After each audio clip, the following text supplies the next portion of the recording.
مدرسہ.com کے شکر گزار ہیں. ہم ایک عرصہ سے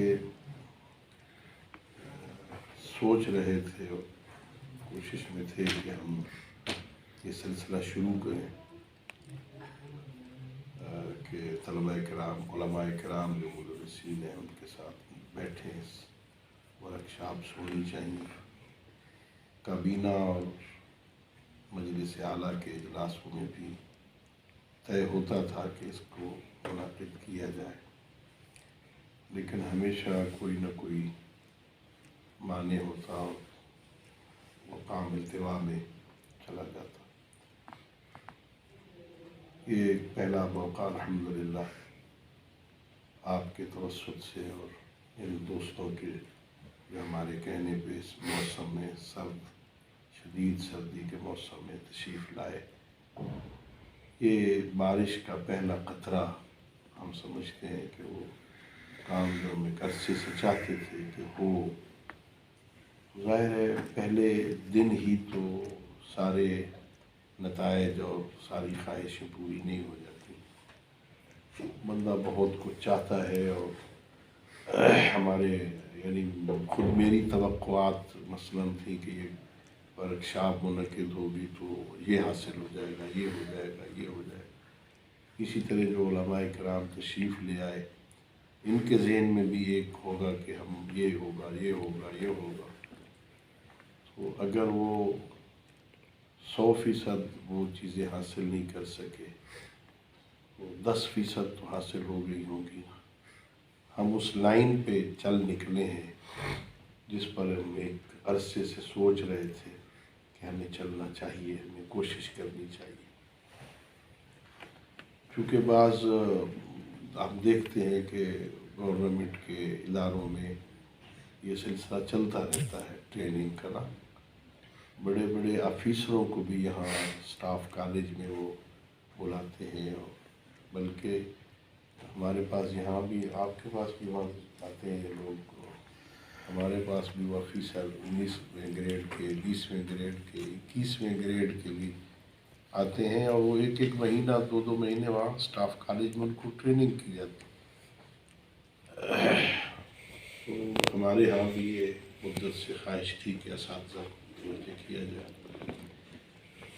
الحمدللہ یہ پہلا قطرہ ہے. اس حوالے سے میں کہتا ہوں کہ آپ یہ خوش نصیبی آپ کے مقدر میں تھی اور آپ کے ذریعے سے ہمیں وصول ہوئی کہ چلو ہم اس راستے پہ تو نکلے ہیں نا، آگے انشاءاللہ اس میں بہتری آئے گی. میرا ذہن یہ تھا کہ زیادہ توجہ اس آپ کے 5 روزوں میں، 5 دنوں میں طلباء کو ہم نے کیسے پڑھانا ہے، اور جدید ذرائع یا کیونکہ ہم تو ہیں پرانے لوگ سنتی نا، کتاب اٹھائی اور عبارت پڑھ دی خود، یا طالب علم سے کہا عبارت پڑھو، 15 منٹ 20 منٹ خارج بتایا اور پھر تطبیق کر دی جاؤ. جیسے ہمارے مدارس میں کوئی 100-200 سال سے یہ سلسلہ چل رہا ہے. شاید ہم جدید طریقے کیسے بچے کو متوجہ کریں، کیسے انہیں سمجھائیں، کیسے ان کو تعلیم کی طرف، کیونکہ آپ تو درست فرما رہے ہیں جدید ٹیکنالوجی ہے نا. موبائل جس بچے کے ہاتھ میں ہے، میں کیسے اسے درس کی طرف متوجہ کروں. بابا یہ موبائل تیرے لیے نقصان دہ ہے، اس نقصان والے پہلو کو میں کیسے مفید پہلو میں بدل سکتا ہوں. بچے کے پاس موبائل بھی ہو اور وہ اس سے مثبت استفادہ کرے نہ منفی. تو اس ٹریننگ کا ایک فائدہ یہ ہونا چاہیے تھا کہ ہم ان اساتذہ کو یہ بتائیں، سمجھائیں کہ آپ کیسے ان کو اس طرف متوجہ کر سکتے ہیں. جبکہ میں تو چونکہ حاضر نہیں ہو سکا آپ کی نشستوں میں، جو اساتذہ یہاں تشریف لائے ہیں ان کا شکریہ. یہ سارے کے سارے وہ ہیں جو 10-10 15-15 سال سے تدریس کے شعبہ سے منسلک، جنہیں 15 سال 20 سال کے پڑھانے کا تجربہ ہے. وہ ہمارے ذہن میں تو یہ ہے کہ آپ ایسی کوئی چیز بتائیں گے وہ یہاں سے حاصل کریں گے.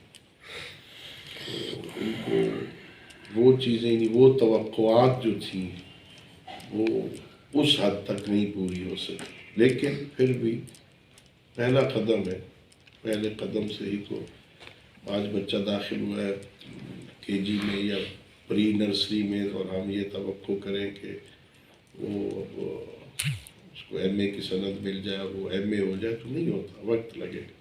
لیکن ہم اس لائن پہ آگے، جیسے مولانا تہذیب صاحب کہہ رہے تھے کہ اس کو اس طرح انجام دیں، دوسرے بزرگان سے بھی استفادہ کریں، کیونکہ یہ بھی ایک مولانا، آپ بھی ہمارے ہم طالب علموں کا ایک سلسلہ ہے، خود استاد کا، معلم کا بھی وجود، اس کا ایک اثر ہوتا ہے۔ ایک بندہ سامنے بیٹھے ہیں، سفید ریش بزرگان بیٹھے ہیں، اور ظاہر ان کو پڑھانے کے لیے ایسا بندہ آ جائے جو نہ اس لباس میں ہو، نہ اس طرح ہو، نہ عمر میں بھی ان سے کم ہو، تو پھر وہ ذرا تھوڑا سا فرق پڑتا ہے۔ میرے ذہن میں تھا کہ مفتی صاحب آئیں گے، میرے ذہن میں تھا حضرت نعمان صاحب تشریف لائیں گے، میں نے سمجھا تھا پتہ نہیں